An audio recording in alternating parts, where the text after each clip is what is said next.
লুকোচুরি খেলবে? লুকোচুরি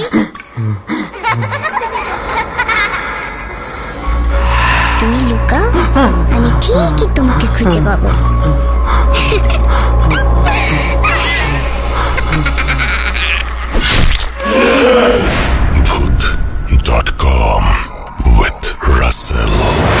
ওয়েলকাম ব্যাক। আপনাদের সবাইকে স্বাগত জানাচ্ছি আমি রাসেল। আশা করছি আপনারা সবাই ভালো আছেন এবং ভালোর তলে আছেন।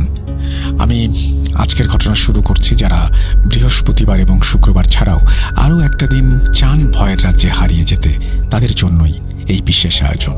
চলুন শুরু করা যাক। আসসালামু আলাইকুম রাসেল ভাই, কেমন আছেন জিজ্ঞেস করলাম না, জানি আপনি সবসময় ভালোর দলে থাকেন। আমার নাম শেখ আবির, বাসা নবাবগঞ্জ থানার ছোট্ট একটি গ্রাম বান্দুরায়। এবার আমি ইন্টারমিডিয়েট দ্বিতীয় বর্ষের একজন ছাত্র। 2012 সাল থেকে আপনার ভূত FM শুনি, এখন ভূত.com-এর নিয়মিত শ্রোতা।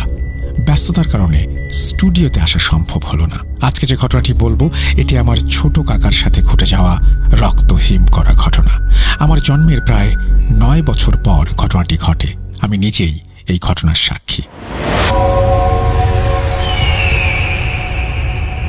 সালটি ছিল 2012। আমার কাকা প্রতি রাতে বন্ধুদের সাথে ক্যারাম খেলতে যেত। তারা যেখানে ক্যারাম খেলতো সেটা ছিল আমাদের বাসা থেকে 40 মিনিটের পথ। আমার কাকা খুবই সাহসী।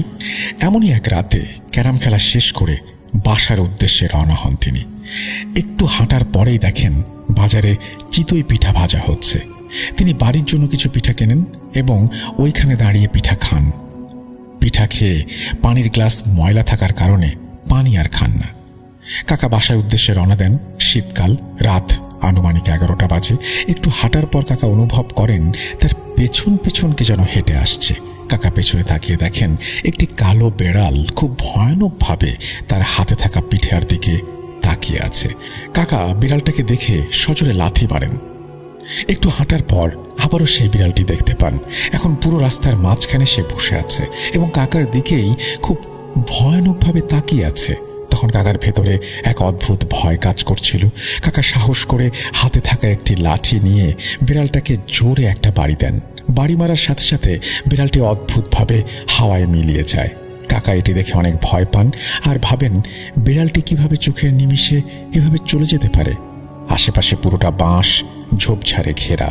ঝোপঝাড়ের মাঝখান দিয়ে রাস্তাটি চলে গিয়েছে। কাকা একবার চিন্তা করে পেছনে তাকান।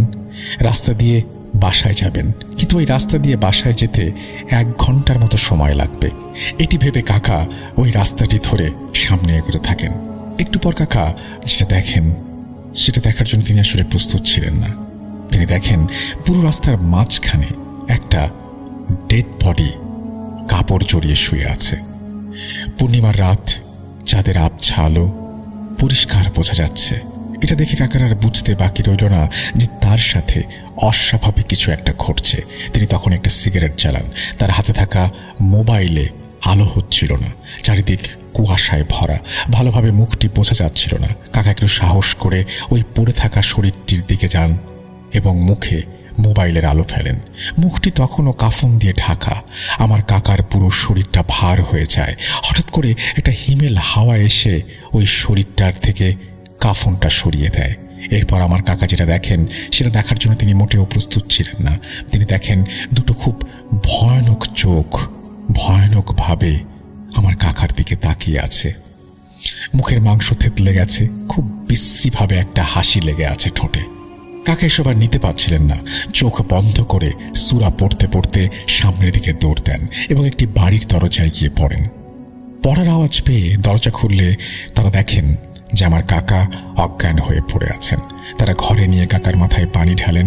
একটু পরে কাকার জ্ঞান ফিরে আসে এবং দাঁত লেগে যায় কিছুক্ষণ পরেই।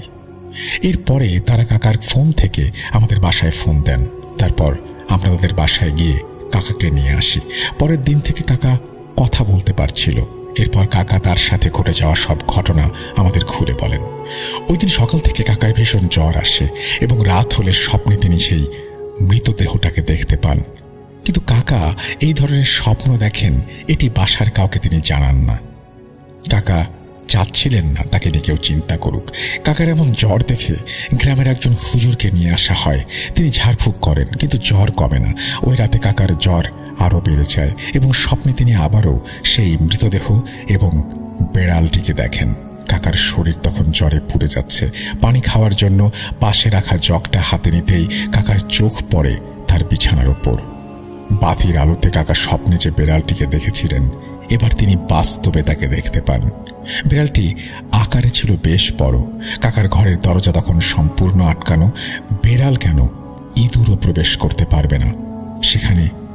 এত বড় একটা বেড়াল। কাকার আর বুঝতে বাকি রইল না তার সাথে অস্বাভাবিক কিছু ঘটছে। তিনি আর সইতে পারলেন না।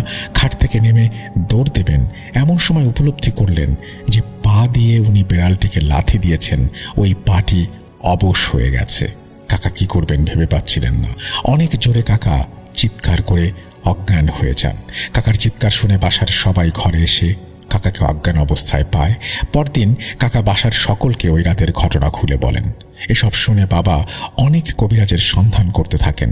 অনেক কবিরাজের সাথে দেখা পেলেও কাকার এই ধরনের সমস্যার কোনো সমাধান হয় না।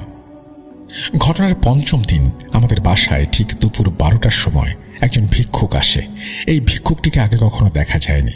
সে আমাদের বাড়ির দিকে এক দৃষ্টিতে তাকিয়ে থাকে আর কি যেন বলতে থাকে।